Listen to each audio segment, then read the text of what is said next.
They say a mother's love is unbreakable, but when that bond shatters into unspeakable horror, the fallout reverberates through entire communities. In the United States, a small number of women have been condemned to death for the unthinkable act of killing their own children.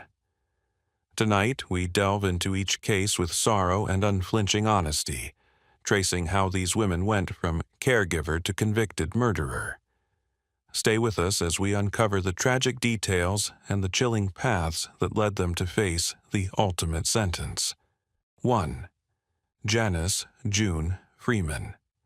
Under the warm summer skies of July 1960, a quiet Oregon town was shattered by a violence so incomprehensible that it seemed to tear at the very fabric of innocence.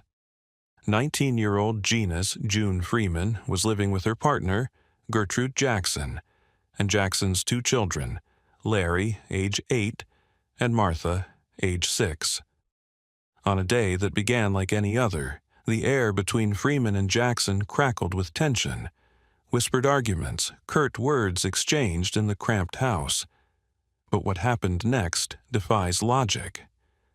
In a sudden eruption of rage, Freeman grabbed Larry and beat him mercilessly until his young body lay still. Moments later, she turned her fury toward little Martha. In a heartbreaking culmination of violence, she killed Martha as well, taking both lives as the children played under her care. News of the murders raced through the community. Neighbors, stunned that a babysitter could commit such brutality, watched in horror as authorities arrived. Freeman was arrested just hours later in a nearby field, tears streaming down her face but words failing her lips. The children's mother, Gertrude Jackson, was also implicated.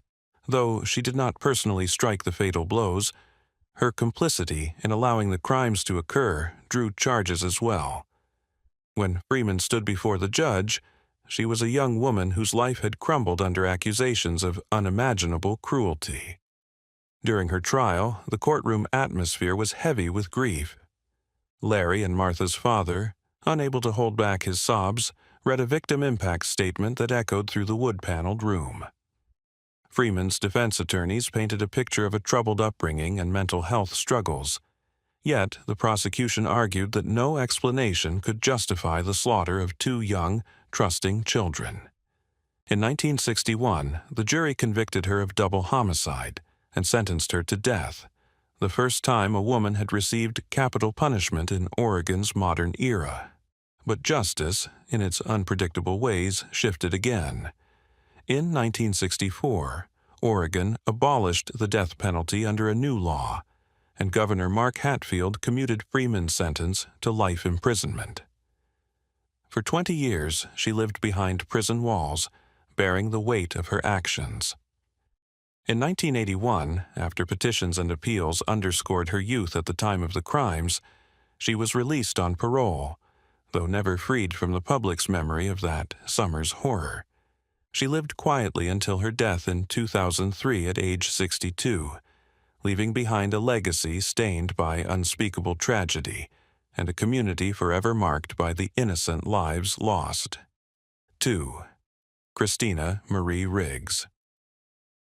On a chilly November morning in 1997, the pain of a mother's love twisted into an act so terrible it defied all reason. Christina Marie Riggs, a 26-year-old licensed practical nurse in Louisville, Arkansas, ought to have been tending to her children's needs, Justin, age 5, and Shelby, age 2.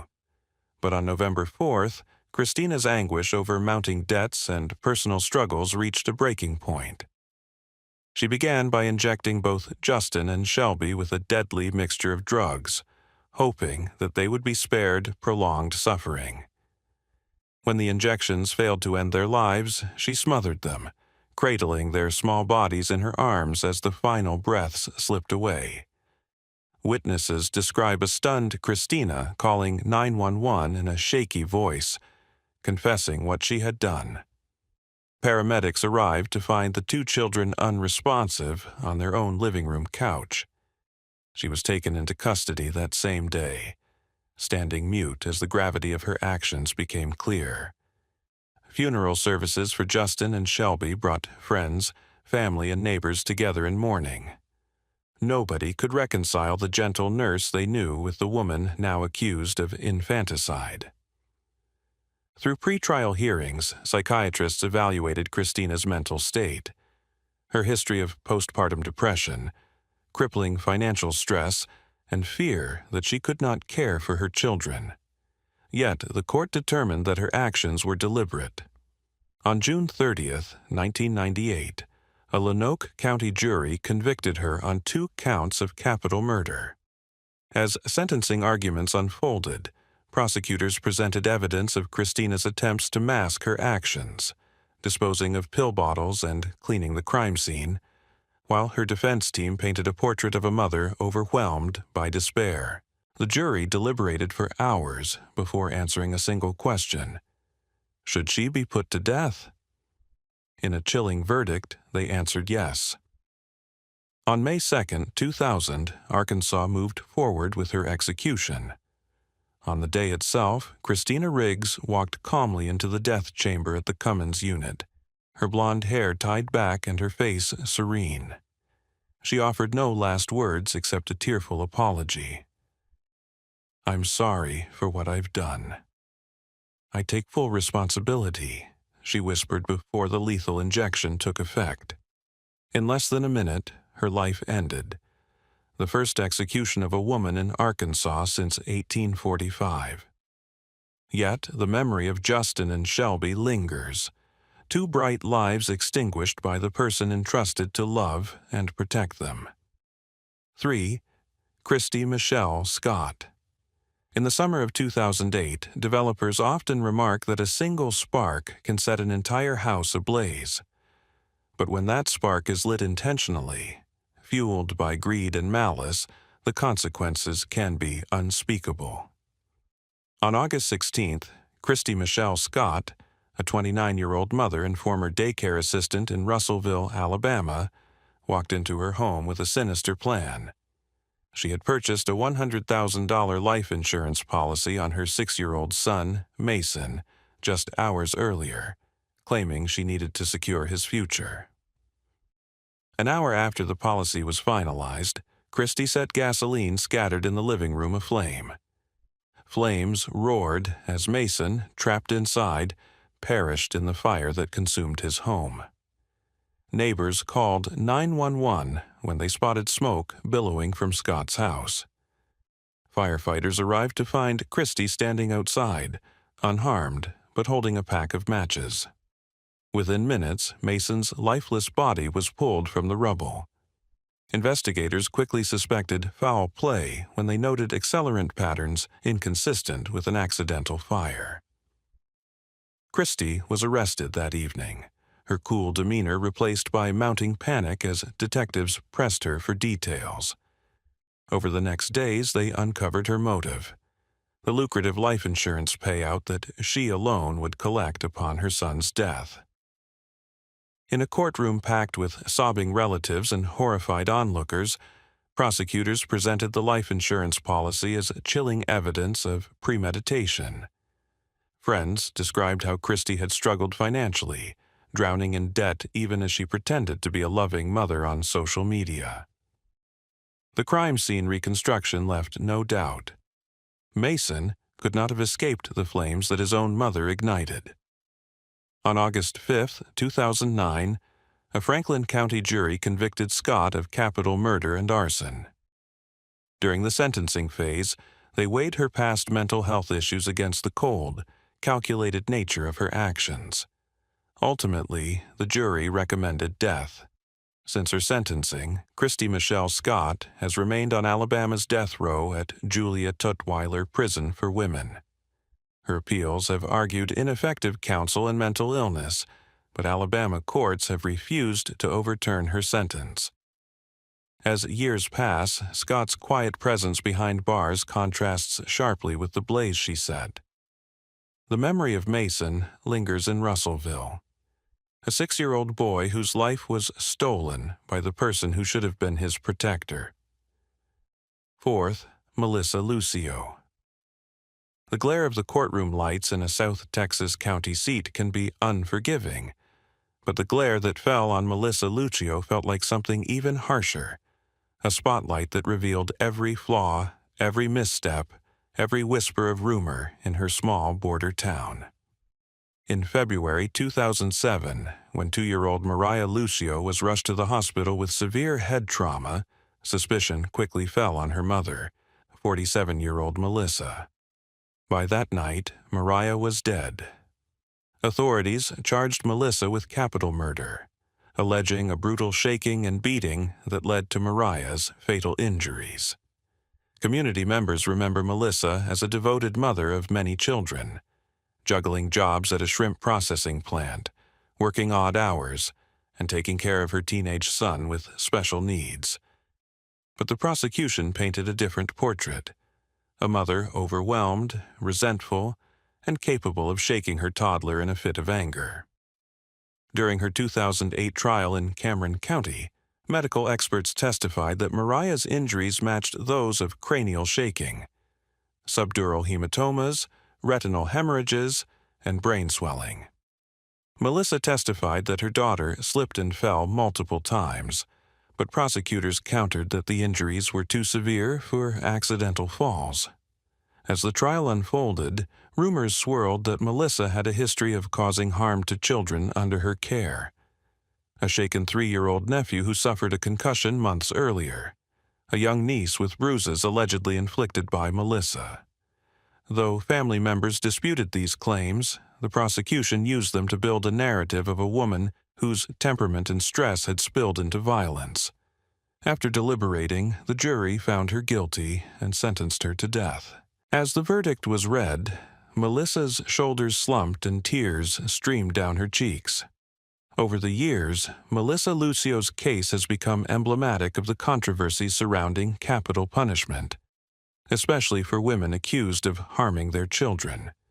Appeals have argued that her conviction relied heavily on disputed forensic evidence and coerced testimony from other family members who later recanted. In 2022, her execution was scheduled for April 27th, only to be stayed at the 11th hour amid international outcry and questions about her guilt. Today, Melissa remains on death row at the Mountain View Unit in Gatesville, Texas, holding on to a flicker of hope that further appeals might spare her life. Yet each day behind bars is a reminder of the daughter she lost and the life sentence she must endure, waiting for the uncertain outcome of her legal battle. 5. Jessica Marie Hann. They say a child's laughter is a precious symphony, but for Jessica Marie Hann, born Jason Michael Hann, that symphony turned into a discordant horror. In February 1999, in Desert Hot Springs, a quiet city near Palm Springs, 27-year-old Jason, a biological father, brutally ended the life of his infant son, Jason Jr., by striking him with brutal force. Months later, in October 2000, driven by an unfathomable darkness, he murdered his 10-month-old daughter, Mcana, beating her and concealing her tiny body in a plastic container, then leaving it in a hotel room. The community was aghast when hotel staff found the container. Inside lay the lifeless form of Mcana, wrapped in a thin blanket, her body showing signs of repeated savage blows. Within hours, law enforcement tracked down Jason, who had fled the scene but was apprehended at a nearby gas station, clutching clothing stained with his children's blood. As he was led away, witnesses recall his hollow eyes, betraying a cold void where a father's love should have resided. The district attorney's office, determined to seek the harshest penalty, unveiled a gruesome tapestry of evidence. Forensic pathologists testified that both children suffered blunt force trauma to the head, rib fractures, and other injuries consistent with prolonged abuse, proof that these were not isolated incidents but a pattern of violence. At trial in 2014, under his birth name Jason Michael Hann, the defense argued that Hann suffered from severe mental health issues, including untreated bipolar disorder. But the prosecution countered that mental health struggles did not excuse the premeditated killing of 2 infants. More chillingly, they uncovered that Jason had bound Mcana with duct tape, stuffed her into the container, and attempted to erase evidence, actions revealing a calculated intent rather than a momentary lapse of judgment. As the jury listened to graphic testimony and saw harrowing photos of the victims, many jurors wept as they grappled with the atrocity. In March 2014, the jury unanimously recommended death. When the judge formally imposed the sentence, Jason displayed no emotion, as though numb to the irrevocable consequences of his actions. Over the next 5 years, he underwent a gender transition, legally changing his name and gender marker to Jessica Marie Han, a fact that would become a footnote on the sprawling timeline of appeals and legal wrangling to follow.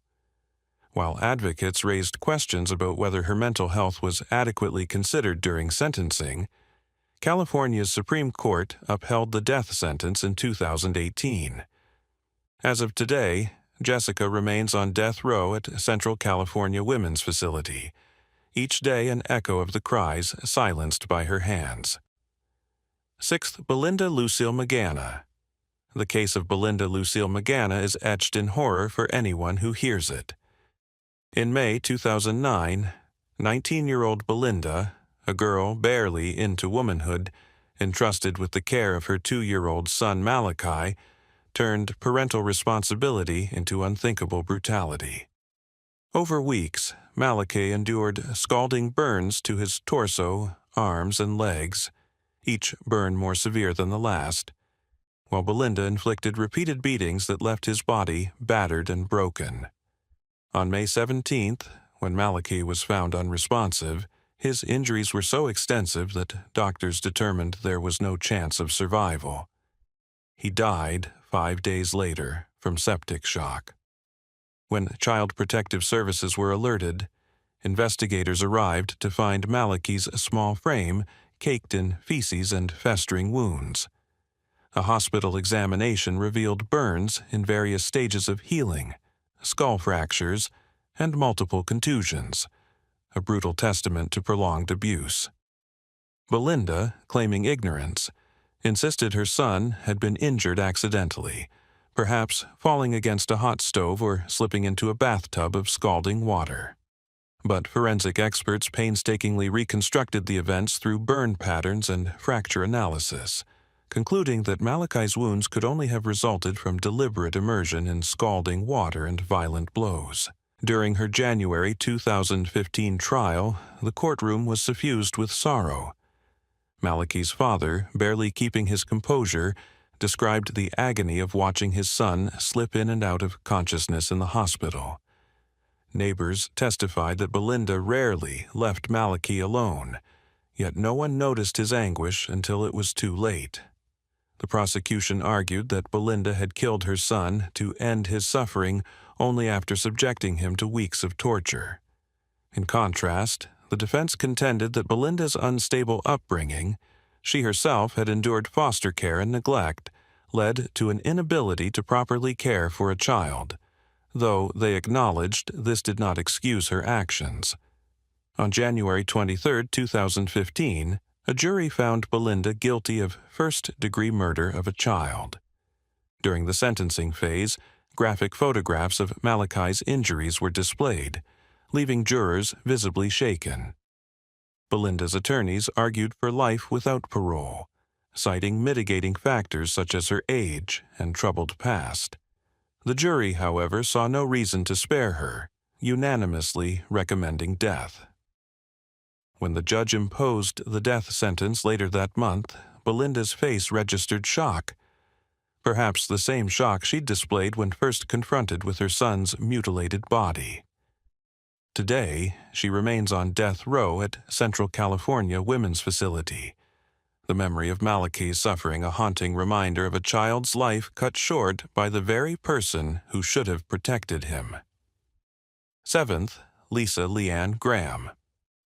In the small rural stretches of Russell County, Alabama, The story of Lisa Leanne Graham remains a dark stain on the community's memory.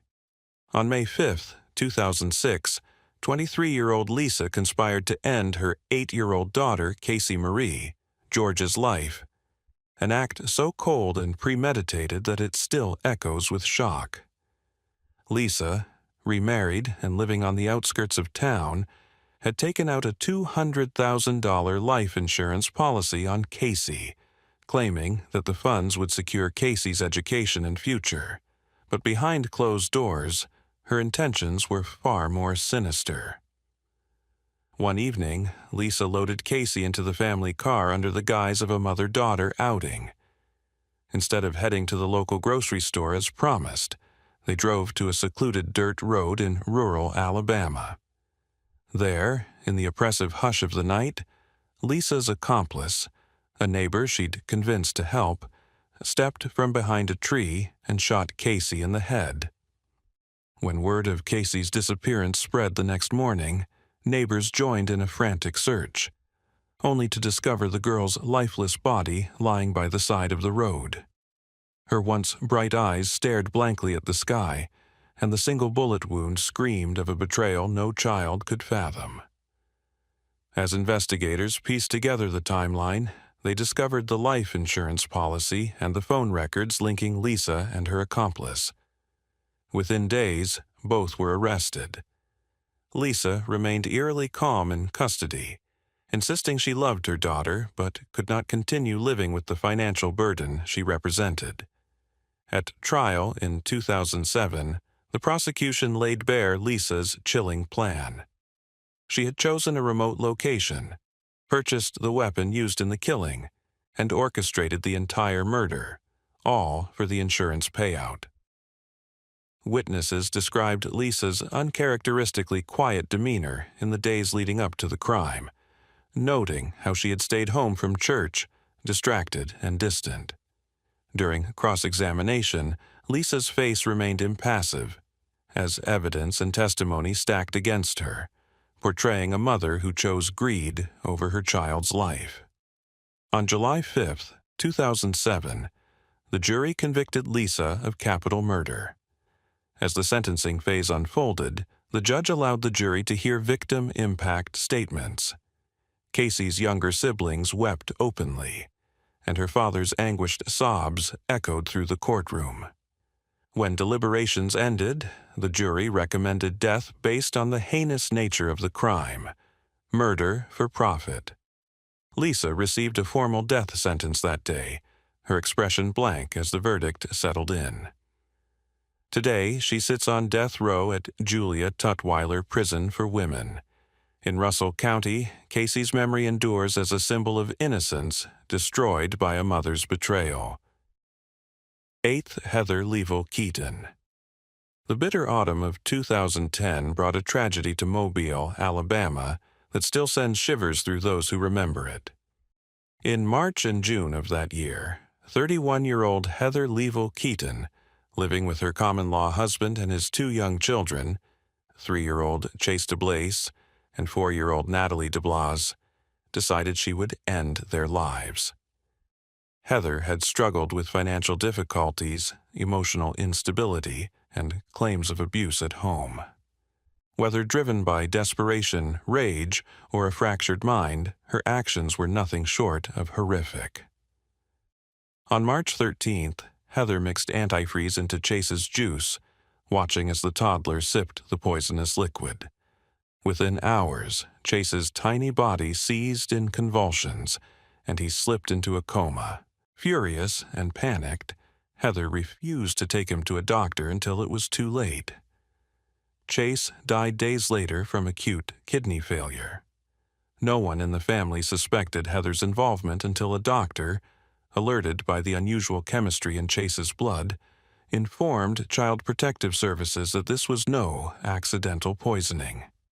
Investigators launched a covert surveillance operation, and within weeks they caught Heather mixing antifreeze into young Natalie's milk during a supervised visit. Panic gripped the small sheriff's office as they moved to intercept, hoping to save Natalie's life before history repeated itself. They arrested Heather as she drove away from the daycare, holding a sippy cup spiked with poison. In custody, Heather remained calm, claiming she had been trying to free the children from a world of suffering. At her capital murder trial later that year, prosecutors presented chilling forensic evidence, traces of antifreeze in both children's systems, expert witnesses attesting that the poison would cause a child's organs to fail in horrific fashion.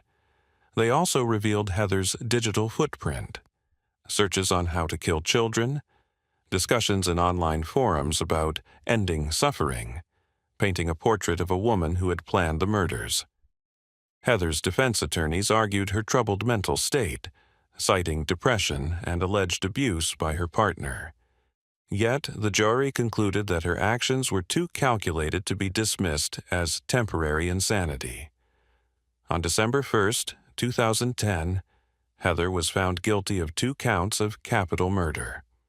During the sentencing phase, family members of Chase and Natalie delivered emotional victim impact statements, their tears and sobs filling the courtroom. When the jury recommended death, Heather looked toward her reflection in the glass, her eyes empty, as though numbed by her own deeds. Judge Francis Marlowe formally sentenced her to death, and she was sent to Julia Tutwiler Prison for Women. In Mobile, the de Blase children's graves lie side by side, symbols of lives cut short by a woman who traded love for poison. 9th, Patricia Blackman. In January 2008, Baldwin County, Alabama, was rocked by a nightmare that no adoptive parent should ever face. Patricia Blackman, a 49-year-old mother who had taken in Dominiqua Bryant, an energetic 2-year-old girl with bright eyes and a ready laugh, turned from guardian to murderer. Reports indicated that Dominiqua had shown up at school bruised and frightened, clinging to memories of abuse. School officials alerted Child Protective Services, who began investigating. But before advocates could intervene fully, Patricia smothered Dominica in her home, then tried to stage the death as accidental. When the autopsy revealed skull fractures, broken ribs, bruises, and contusions in various healing stages, law enforcement realized this was no accident. Patricia was arrested that very night, her composure cracking as detectives confronted her with the autopsy findings. Neighbors who once saw Patricia as a quiet, nurturing figure now recoiled in horror. At the February 2008 trial, medical experts testified to the extent of Dominiqua's injuries, evidence that she had suffered months of escalating violence. Prosecutors painted Patricia as someone who had grown frustrated by Dominiqua's behavior, viewing the child as a burden rather than a daughter. As chilling details emerged, witnesses recounted hearing screams in the night, seeing Patricia lock Dominiqua in a closet. Jurors struggled to reconcile the image of an adoptive mother with the monster on trial. Patricia's defense argued that she was overwhelmed by the pressures of single motherhood and that Dominiqua had special needs she was ill-prepared to handle. But jurors ultimately concluded that any stress she felt did not justify the brutal violence inflicted upon a defenseless child. On April 11, 2008, Patricia was convicted of capital murder. During sentencing, Dominiqua's biological mother, present in the courtroom, collapsed as she recounted how she had entrusted her daughter to Patricia's care, only to learn of her death through a phone call. When the jury recommended death, Patricia, her face blank, listened as the judge confirmed her sentence. Today, Patricia remains on Alabama's death row, the echoes of Dominiqua's laughter reduced to a lament in the hearts of those who loved her. Decima Tiara Capri Gobble. The summer of 2009 brought a tragedy that sent shockwaves through Chambers County, Alabama. On September 16th, 22-year-old Tiara Capri Gobble watched as her 4-month-old son, Phoenix Cody Parrish, lay lifeless in her arms. An autopsy revealed a horrifying truth. Phoenix's fragile body bore bruises, broken bones, and internal injuries consistent with violent shaking and blunt force trauma. Investigators learned that Tiara had struck, shaken, and ultimately killed her infant in a fit of rage she later claimed was the result of postpartum depression. Friends who once saw her as a devoted new mother were left wondering how a woman could harm a child she swore to protect. Phoenix had been born premature, weighing just over 4 pounds, and from his earliest days required extra care. Tiara, overwhelmed and ill-equipped, struggled to feed him, bathe him, and soothe his cries. Yet her defense attorneys would later argue that while she was flailing under the burden of new motherhood, the fatal injuries were unintentional.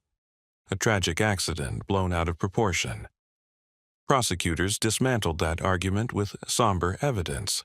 Eyewitnesses described hearing Phoenix's screams from the next room, followed by a thud as Tiara dropped him. In the emergency room, doctors discovered subdural hematomas, bruising on his brain, along with shattered ribs and a fractured clavicle. Arrested hours after Phoenix's death, Tiara confronted detectives with tears in her eyes, confessing that she had shaken him to make him stop crying. When she claimed it was a momentary lapse, investigators were unswayed. Forensic experts testified that the force needed to inflict Phoenix's injuries far exceeded anything an accidental fall could cause. At her capital murder trial in October 2010, the courtroom was hushed as jurors absorbed damning evidence.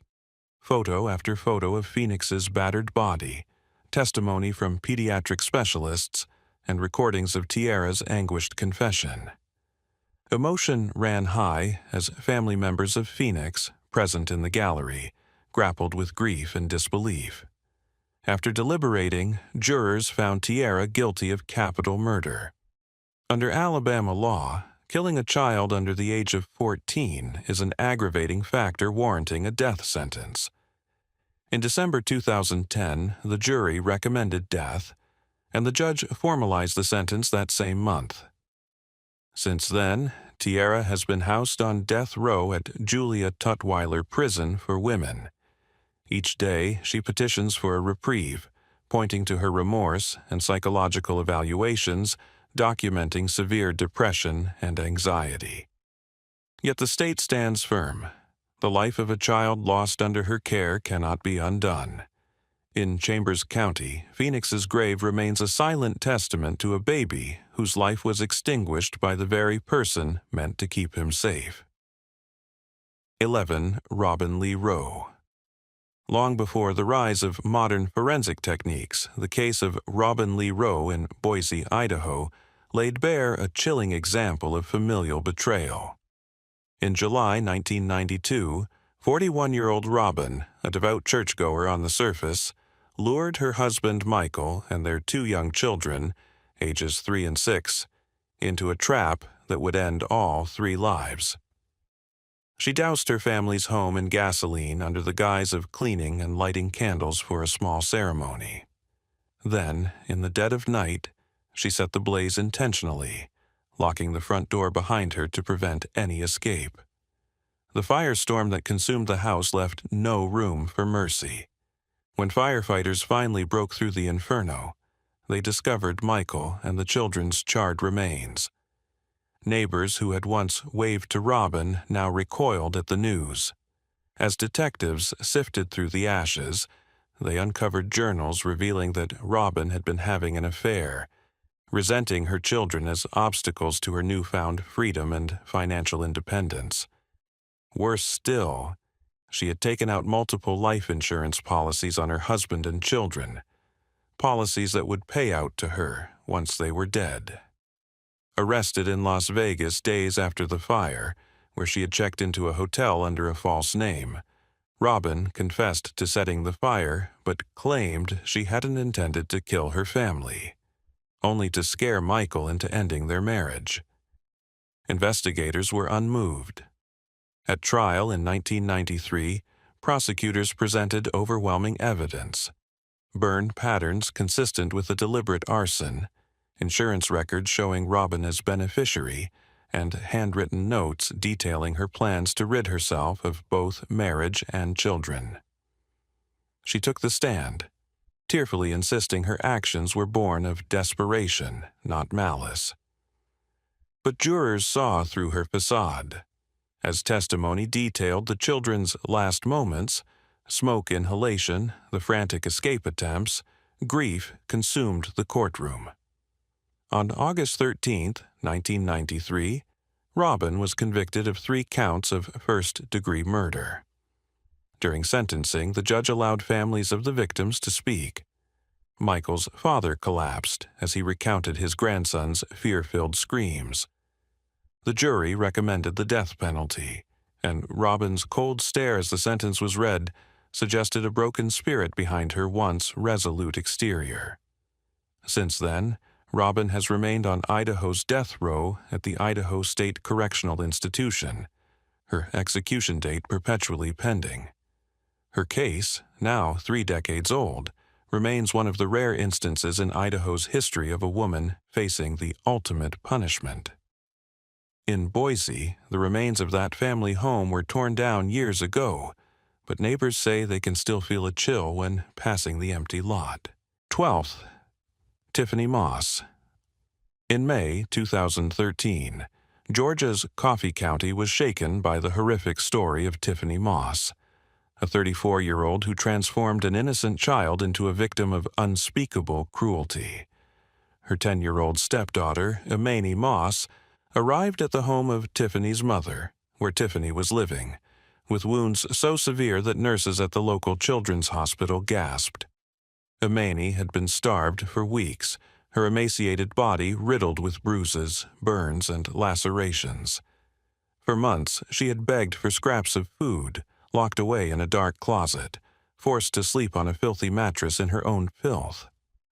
When investigators finally intervened, they discovered Mcana so weak she could barely speak, her ribs protruding through paper-thin skin, her hair matted with blood and dirt. 2 days later, Mcana succumbed to her injuries. An autopsy revealed the child had suffered both chronic and acute trauma, broken bones in various stages of healing, cigarette burns, brain swelling, and advanced malnutrition. Detectives pieced together the evidence. Cell phone records showed Tiffany had researched hunger and dehydration, and neighbors testified that Mcana was rarely seen outside the house. Deadly whispers circulated that Tiffany believed Mcana was possessed or needed discipline to behave. When confronted, Tiffany initially denied wrongdoing, claiming Mcana was wild and uncontrollable. But the medical evidence spoke louder than her denials. Charged with malice murder and aggravated child cruelty, Tiffany's trial began in early 2019. Prosecutors presented chilling photographs of Mcana's frail body, testimony from medical examiners who described the child's condition as among the worst they had ever seen, and statements from Mcana's older siblings, testimony that painted a nightmare of confinement and abuse. Tiffany's defense argued she had been manipulated by her mother into mistreating Mcana and that she suffered from mental health issues including bipolar disorder. But the jury was unmoved. They saw a woman who had starved and tortured a child, entrusted to her care. On April 5, 2019, Tiffany was found guilty of malice murder. During sentencing, Mcana's aunt read a poem she had written for the child, a tender portrait of innocence lost. Tears filled the courtroom as the judge pronounced the death sentence, his voice echoing with sorrow at the cruelty inflicted upon such a young victim. Tiffany has since been transferred to the Metro State Prison's death row unit. In Douglas, where Mcana's funeral drew hundreds of mourners, the outpouring of grief was matched only by the community's horror that a child could suffer so profoundly at the hands of an adult who was supposed to protect her. Each of these cases marks an indelible scar on American history. They remind us that, while rare, the extremity of maternal violence can shatter the most fundamental bond of all, As you reflect on these stories, remember the innocent lives lost and consider how society might better recognize and prevent the warning signs before it is too late.